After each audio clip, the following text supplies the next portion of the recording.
देखि चाहिँ यहाँ हाम्रो माइमजा अब पनि धेरै वर्षपछि चाहिँ पुरा पिच भयो भने सुरु भइरहेछ।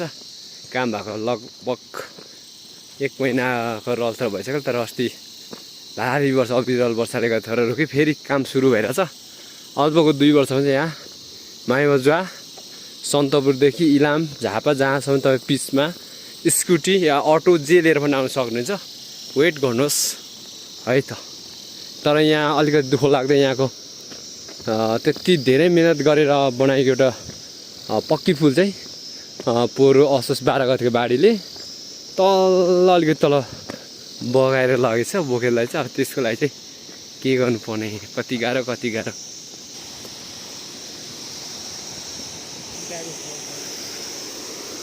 यहाँ माथिको पक्की पुल चाहिँ यहाँ तल झारेको छ, हेर्नुहोस् हो।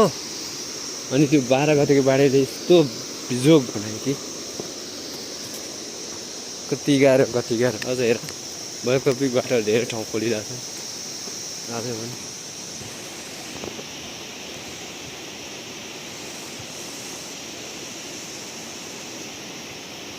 यहाँ माथिको पक्की पुल र डायमन्डको पक्की पुल चाहिँ यहाँ लिइरहेको छ नि त।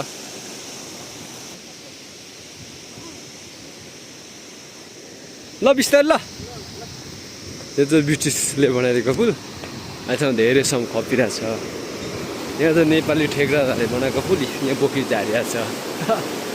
सबै नेपाली भनेको एकदम राम्रो पनि गर्छ नराम्रो पनि गर्छ। खालि पैसाको लागि नेपालीले पनि के पनि गर्छ भन्ने जस्तै रहेछ। यो पक्की पुल यहाँ बोकी झारेर माथि डायमन्डहरू भएको अचम्म लाग्छ।